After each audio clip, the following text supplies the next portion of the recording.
उत्तराखंड में लंबे समय से रुके हुए निकाय चुनावों का रास्ता आखिरकार साफ हो गया है। राज्यपाल ने ओबीसी आरक्षण से संबंधित अध्यादेश को मंजूरी दे दी है, जिसके बाद चुनाव प्रक्रिया तेजी से आगे बढ़ने की संभावना है। ये निर्णय राज्य सरकार और प्रशासन के लिए एक बड़ी राहत है, क्योंकि निकाय चुनावों में ओबीसी आरक्षण को लेकर कई अड़चनें सामने आ रही थी। उत्तर प्रदेश में निर्बल इंडियन घोषित हमारा आम दल यानी निषाद पार्टी की संवैधानिक अधिकार यात्रा मंगलवार को खुर्जा पहुंची।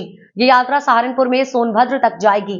इस दौरान निषाद पार्टी के राष्ट्रीय अध्यक्ष संजय निषाद ने पत्रकारों से वार्ता की। उन्होंने कहा कि तत्कालीन प्रदेश सरकार ने अनुसूचित जाति के लोगों को पिछड़ा वर्ग में शामिल कर बांट दिया था। साल 2016 को हमें पिछड़ी जाति से निकाल दिया गया। लटका के उत्तर प्रदेश में संविधान में जो हक है वह छीना गया है। वाराणसी के ज्ञानव्यापी परिसर में स्थित वजूखाने का वैज्ञानिक सर्वेक्षण आर्कियोलॉजिकल सर्वे ऑफ इंडिया से कराए जाने की मांग से जुड़े मामले में इलाहाबाद हाई कोर्ट में आज सुनवाई नहीं हो सकी। सुप्रीम कोर्ट में एक मामला पेंडिंग होने की वजह से हाई कोर्ट में आज मामले की सुनवाई टाल दी गई। सुप्रीम कोर्ट में पेंडिंग मामले की सुनवाई 17 दिसंबर को होनी है। इलाहाबाद हाई कोर्ट इस वजह से इस मामले में अब 18 दिसंबर को सुनवाई करेगा। इजरायली वायुसेना के लड़ाकू विमानों ने सोमवार को सीरिया में 100 से ज्यादा हवाई हमले किए हैं। इजरायल ने सीरियाई सेना के हथियारों को निशाना बनाया, जिनके बारे में उसे डर है कि बशर अल असद शासन के पतन के बाद दुश्मनों के हाथों में पड़ सकते हैं। वहीं अमेरिका ने मध्य सीरिया में इस्लामिक स्टेट से जुड़े ठिकानों पर 75 हवाई हमले किए हैं, जबकि तुर्की ने अमेरिकी समर्थित कुर्द बलों को हमले में निशाना बनाया है। इजरायली रक्षा मंत्री इजराइल कॉटेज ने एक बयान में कहा है कि सेना पूरे सीरिया में भारी रणनीतिक हथियारों को नष्ट कर देगी, जिसमें सतह से हवा में मार करने वाली मिसाइलें, वायु रक्षा प्रणाली स्तर से सतह पर मार करने वाली मिसाइलें, क्रूज मिसाइलें, लंबी दूरी के रॉकेट और तटीय मिसाइलें शामिल हैं।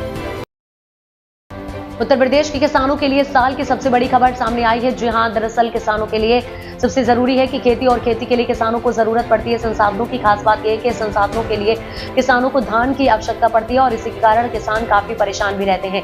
लेकिन योगी सरकार ने किसानों की चिंता को पल भर में दूर करने के लिए इसके लिए योगी सरकार की ओर से एक खास योजना चलाई जा रही है। इस योजना के तहत किसानों को कृषि यंत्र खरीदने के लिए 80% तक सब्सिडी दी जा रही है। मुख्यमंत्री सुखविंदर सिंह सुक्खू ने कहा कि राज्य सरकार युवाओं को रोजगार दिलाने के लिए वचनबद्ध है। कांग्रेस सरकार ने 2 साल में ही 31,000 नौकरियां निकाली है। आगामी 3 साल में और नौकरियां निकाली जाएंगी। पूर्व भाजपा सरकार ने 5 साल में सिर्फ 20,000 नौकरियां दी थी। मुख्यमंत्री ने टूटू के हीरानगर में दिव्यांग बच्चों के विशेष आवासीय विद्यालय के उद्घाटन अवसर पर यह बातें कही। भारतीय रिजर्व बैंक आरबीआई में सरकारी नौकरी पाने का अच्छा मौका है। आरबीआई ने कोच्चि ने बैंक मेडिकल ऑफिसर के पदों के लिए वैकेंसी निकाली है, जिसकी लास्ट डेट नजदीक के इच्छुक और योग्य उम्मीदवार आधिकारिक वेबसाइट पर जाकर rbi.org.in पर जाकर 10 दिसंबर शाम 5 बजे तक ऑनलाइन कर सकते हैं आवेदन। आपको बता दें कि शुरुआत में आवेदन जमा करने की अंतिम तिथि 1 अक्टूबर 2024 तय की गई थी, लेकिन अब इसे बढ़ाकर 10 दिसंबर 2024 कर दिया गया है। आरबीआई ने स्पष्ट किया है कि केवल समय सीमा के भीतर आवेदन करने वाले योग्य उम्मीदवारों पर विचार किया जाएगा। सुप्रीम कोर्ट ने सोमवार को कहा कि धर्म के आधार पर आरक्षण नहीं दिया जा सकता। शीर्ष अदालत ने कोलकाता हाई कोर्ट के उस फैसले को चुनौती देने वाली याचिकाओं पर सुनवाई करते हुए ये बात कही, जिसमें पश्चिम बंगाल से 2010 से कई जातियों को दिया गया ओबीसी का दर्जा रद्द कर दिया गया था। उच्च न्यायालय के 22 मई के फैसले को चुनौती देने वाली पश्चिम बंगाल सरकार की याचिका सहित सभी याचिकाएं जस्टिस बी आर गवई और जस्टिस के वी विश्वनाथन के पीठ के समक्ष सुनवाई के लिए आई है। कॉमेडियन सुनील पाल ने दावा किया था कि वे दिल्ली में किडनैप हो गए थे। पहले कहा जा रहा है कि किडनैपिंग का मामला एक प्यार स्टंट है, वहीं बाद में कॉमेडियन की एक ऑडियो क्लिप सामने आई है, जिसमें वे किडनैपर से बात करते सुने जा सकते हैं। इसे लेकर दावा किया जा रहा था कि सुनील ने खुद ही अपने अपहरण की साजिश रची थी। अब सुनील पाल ने इन दावों पर चुप्पी तोड़ी।